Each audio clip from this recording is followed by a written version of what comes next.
Hello दोस्तों, भूतों की दुनिया में आपका स्वागत है। ये कहानी करीबन आज से 10 साल पुरानी है, जिसमें वो तीनों दोस्त एक साथ में रहा करते थे, जिनका नाम निहाल और रियाज था नाम।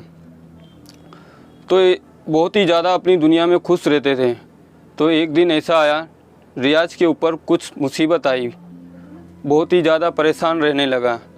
तो एक बार निहाल ने पूछा कि रियाज, क्या बात है दोस्त मेरे, तू बहुत ज़्यादा परेशान दिख रहा है। तो रियाज बोलता, कुछ नहीं भाई, ऐसे ही थोड़ी है समस्या। कि तो बोलो मुझे, मैं समस्या का समाधान कुछ हो सकेगा तो निखार के दूंगा। कहीं नहीं नहीं कोई बात नहीं है। तो रियाज वहाँ से चुपचाप चला जाता है। तो रियाज के मन ही मन में बहुत अजीब से ख्याल आते हैं। रियाज सोचता था कि कुछ ऐसा किया जाए जिससे नाम हो और ताकत और पैसा दौलत सब कुछ मिलनी चाहिए। तो उसे एक रास्ते में आदमी मिलता है। तो रियाज को वो पूछता है कि रियाज, तुम किधर जा रहे हो?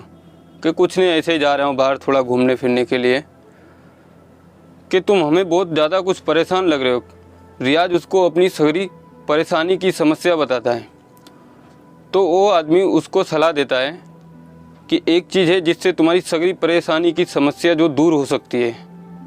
तो रियाज बहुत ज़्यादा अपसेट हो जाता है कि ऐसी कौन सी परेशानी है जो एकदम से मेरी दूर हो जाएगी। तो वो आदमी बोलता है कि तुम्हें सिर्फ कि 40 दिन तक तुम्हें एक कब्रिस्तान में सुमसाम रात के ठीक 12 बजे बैठ के तुम्हें वहाँ पे चिल्ला करना है। तो रियाज बोलता है कि इससे क्या होएगा?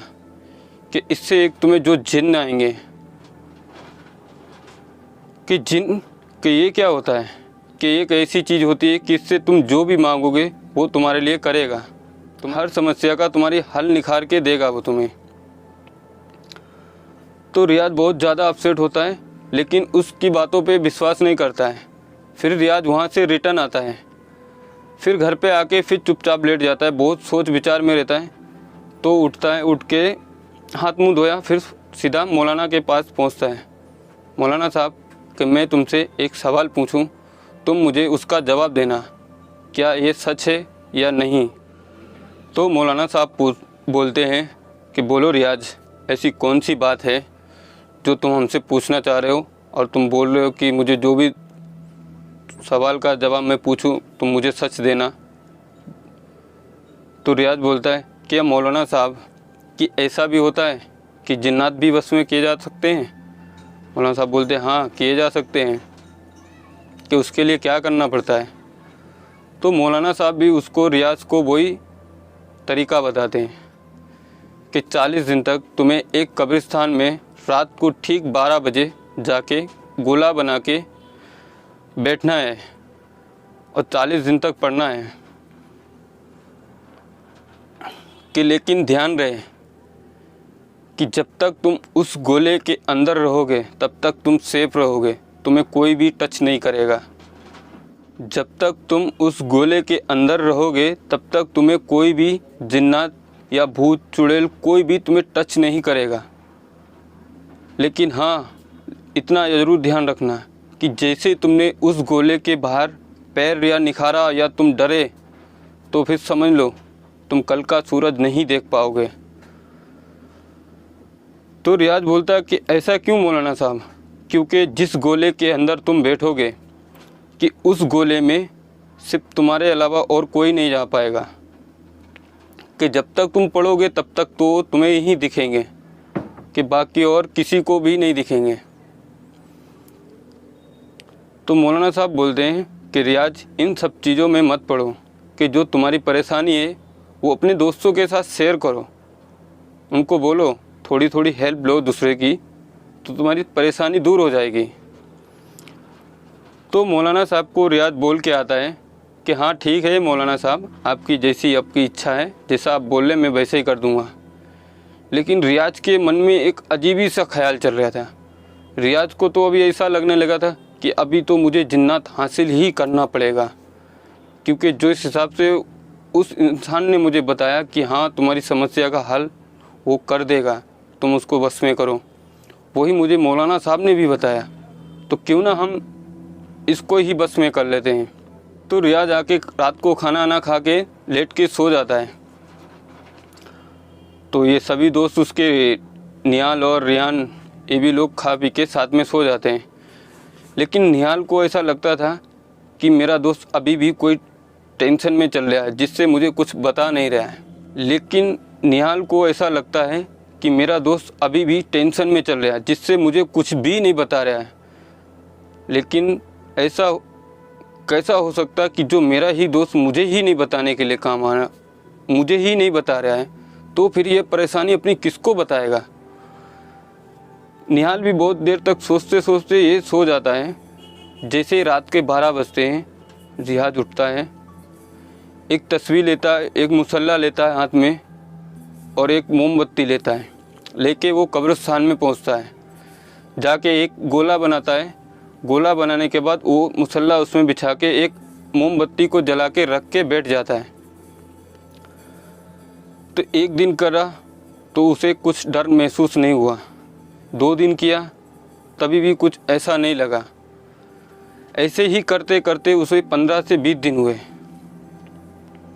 फिर रियाज मौलाना साहब के पास गया कि मौलाना साहब, आज से मुझे करीबन कुछ नहीं तो 15 से 20 दिन हो गए कि हाँ कि मैं रोज़ कर रहा हूँ कि, लेकिन अभी तक मुझे कोई भी जिन्नात नहीं दिखा। मौलाना साहब की बात सुन घर पे आता है, दोस्तों के साथ अपने बैठ के खाना खाता है। खाना खा के फिर सो जाता है। निहाल लेकिन उसके ऊपर बहुत ही ज़्यादा शक करने लगा। निहाल को ऐसा लगता है कि मेरा दोस्त कहीं बुरी संगत में पड़ गया है। तो एक दिन ऐसा हुआ कि निहाल भी जाग रहा था। जो 12 बजा, फिर रियाज ने उठा, मुसल्ला लिया, तस्वीर ली और फिर निकल पड़ा कब्रिस्तान की तरफ। फिर जाके उधर ही मुसल्ला बिछाया, अपनी तस्वीर ली, बैठ के जाके पढ़ने लगा। थोड़ी देर पढ़ते पढ़ते निहाल को ऐसा लगा कि मेरा दोस्त आधी रात को ये बाहर क्या करने जा रहा है। हाथ में तस्वीर, बगल में मुसल्ला और एक हाथ में मोमबत्ती।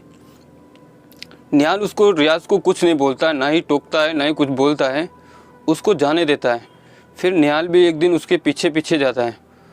तो काफ़ी दूर तक जाते देखता है निहाल कि मेरा दोस्त दिख रहा है। तो रियाज को ऐसा लगता है कि कोई तो मेरे पीछा कर रहा है। तो रियाज का डर ऐसा होता है, रियाज को कुछ ऐसा लगता है कि ऐसा तो नहीं कि मेरा दोस्त मेरे रूम से ही पीछा कर रहा है। तो रियाज जैसे पीछे मुड़ के जो देखता है तो दोस्त उसका जो था लुक जाता है।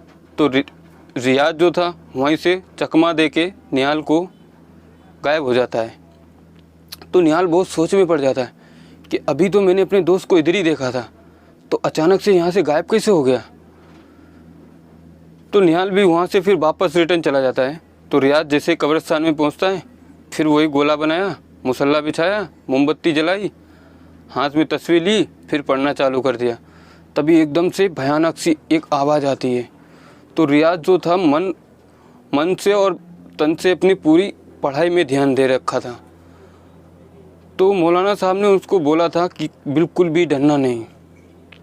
तो रियाज के मन में यही चल रहा था कि ये मुझे अचानक से एक भयानक सी आवाज़ें कहाँ से सुनाई दे रही। फिर रियाज को फिर एक दूसरी आवाज़ सुनाई दी, फिर तीसरी, ऐसे कर कर के बहुत ज़्यादा आवाज़ें सुनाने लगी। तो रियाज के देह से पूरी एकदम पसीने से लस और पस्त हो गया। तो रियाज ने क्यों ना ऐसा करें कि आँख खोल लेते हैं, अभी कि मेरा तो थोड़ा सा रह गया। तो रियाज आँख खोल के देखता है तो उसके गोले के आजू बाजू में 20 से 25 जिन्नात जो आमने सामने सब पीछे से घेर के बैठे रखे थे। तो कुछ जिन्नात ये भी बोल रहे थे कि इसको उठाओ आग में डाल दो, इसको उठाओ उसमें डाल दो, इसको उठाओ कुएं में फेंक दो, इसको निखारो और मारो, ये ऐसा क्यों कर रहा है। तो बहुत ज़्यादा परेशान हो गया। तो रियाज इतना ज़्यादा डर जाता है कि वहाँ से आँख जो खोलता है तो मोमबत्ती बुझाता है, मुसल्ला उठाता है और तस्वीर हाथ में रहती है।